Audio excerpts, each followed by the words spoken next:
इस वीडियो में हम लोग डिस्कस करेंगे एएलपी CBD2 का कोलकाता जोन के बारे में। तो आपको पता ही है कुछ दिन पहले CBD2 का एग्जाम हुआ है एएलपी का। तो इस वीडियो में थोड़ा सा एनालिसिस करेंगे कि इस साइको टेस्ट के लिए कौन से कैंडिडेट एप्लीकेबल है, कितना नंबर तक कट ऑफ जा सकता है। तो आप देख सकते हैं लगभग 1100 के आसपास वैकेंसी है, उसका लगभग 8 टाइम्स बुलाया जाएगा साइको में। तो लगभग 8984 टोटल कैंडिडेट को साइको के लिए बुलाया जा सकता है। तो यूआर में लगभग आप देख सकते हैं ईस्टर्न रीजन और साउथ ईस्टर्न रीजन मिला करके लगभग 400 के साथ 400 साढ़े 400 के आसपास यूआर का वैकेंसी है। इसका 8 टाइम्स लगभग 3496 है। ऐसे करके ओबीसी में आप देख सकते हैं इसका 8 टाइम्स है लगभग 2304। ऐसे करके एससी में लगभग 1264। फिर आपका एसटी में लगभग आपका 1136। फिर आपका ईडब्ल्यूएस में लगभग आपका 784। ऐसे करके आपका वैकेंसी को बुलाया जा सकता है साइको के लिए। तो मैंने रैंक गुरुजी से डाटा कलेक्ट किया है। तो वहाँ पर लगभग 1 लाख के आसपास डाटा था। वहाँ से मैंने कलकत्ता जोन का मुझे अभी तक 7012 डाटा मिला। इसमें क्वालिफाई प्लस नॉन क्वालिफाई दोनों कैंडिडेट है। तो मैंने एक एक्सेल सीट बनाया है जहाँ पर क्वालिफाई को पहले हम लोग अलग कर लेंगे और देखेंगे लगभग कितना कट ऑफ जा सकता है।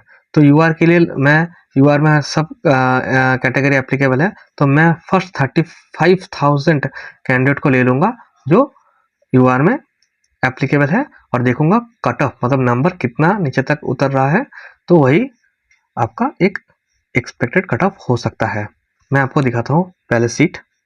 तो ये देख लीजिए एक्सेल सीट, यहाँ पर आप देख सकते हैं ये आपका CBD2 है, एएलपी CBD2 का डाटा है। यहाँ पर आप देख सकते हैं रोल नंबर है, फिर कैटेगरी है, फिर आपका जोन देख सकते हैं। मैंने सब कोलकाता कर लिया है, अलग कर लिया है। फिर ब्रांच आप देख सकते हैं लगभग आपको इलेक्ट्रिशियन, मैकेनिकल, फिटर जिसका जो है ऐसे करके आप देख सकते हैं टोटल मार्क्स है। और जो पार्ट ए का मार्क्स है उसको मैंने डिक्रीजिंग ऑर्डर में सजा लिया है, मतलब ज़्यादा से कम।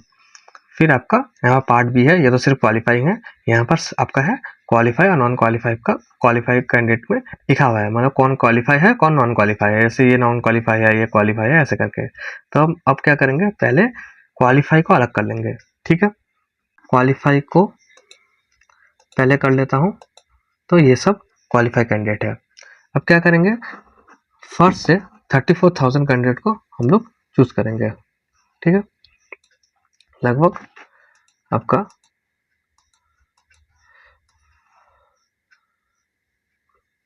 यहाँ से मैं फर्स्ट 34,000 कैंडिडेट को मतलब 3400 कैंडिडेट को चूज करूंगा, लगभग 3500 कैंडिडेट को, क्योंकि 3500 कैंडिडेट को ही बार में बुलाया जाएगा।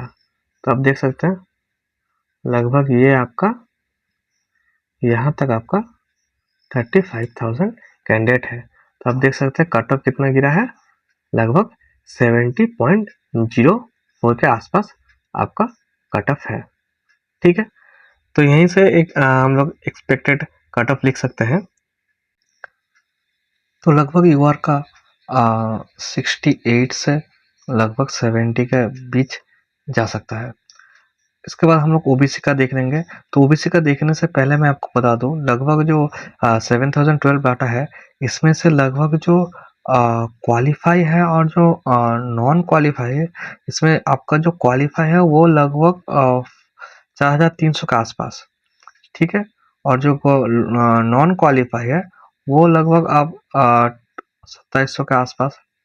ठीक है, मतलब क्वालिफाई का परसेंटेज लगभग 60 है और नॉन क्वालिफाई का परसेंट लगभग 40 है, मतलब 40% कैंडिडेट फेल कर चुके हैं और डाटा बहुत कम है 7000। तो इसी हिसाब से मैं अगर सीट में आपको ओबीसी दिखाऊं तो बहुत कम मिलेगा।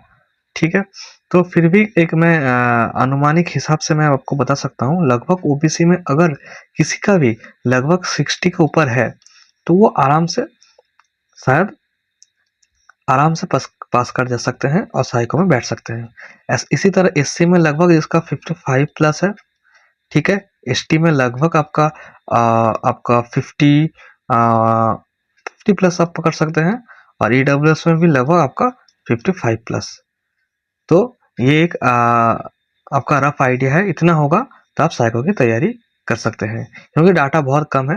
डाटा के हिसाब से आपको कट ऑफ और भी साथ नीचे मिलेगा, पर अगर इतना इतना है आपका ओबीसी में 60, एससी में 55, एसटी में 50 और ईडब्ल्यूएस में 55, तो आप लगभग 8 टाइम्स में आ सकते हैं। तो ये रहा रैंक गुरुजी के हिसाब से एक रफ आइडिया।